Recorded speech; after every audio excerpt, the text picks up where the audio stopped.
Welcome to జనం కోసం journalism news.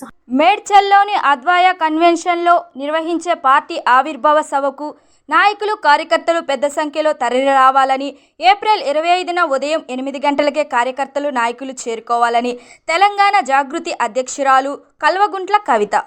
కాకపోతే పొద్దున్నే 10కే ఉంది ముహూర్తం కాబట్టి మా కార్యకర్తలతో చేసుకుంటా ఉన్నాం. మేడ్చల్లో మునీరాబాద్ అనేటటువంటి ఒక ఊరిలో, మేడ్చల్లో మునీరాబాద్ అనేటటువంటి ఒక ప్లేస్లో ఓఆర్ఆర్ దగ్గర ఉంటుంది. చాలా పెద్ద ఫంక్షన్ హాల్ దొరికింది, 20 ఎకరాలు ఉన్నట్టుంది. మా కార్యకర్తల కాడికే ఒక 30-35 వేల మంది పడతారు.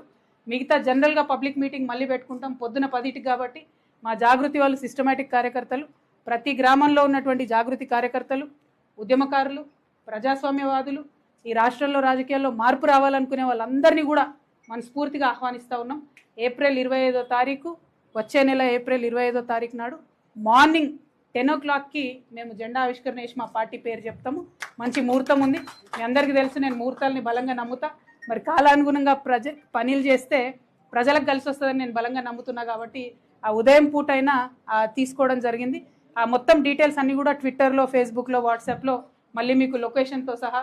ఆ హాల్ పేరు ఆద్య కన్వెన్షన్, అద్వయ కన్వెన్షన్, మునీరాబాద్.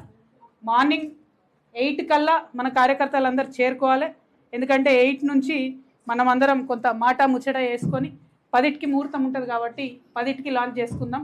ఆ మొత్తం 18 ఎకరాల్లో కూడా మరి ప్రాంగణాలు ఎట్లా ఉండాలి,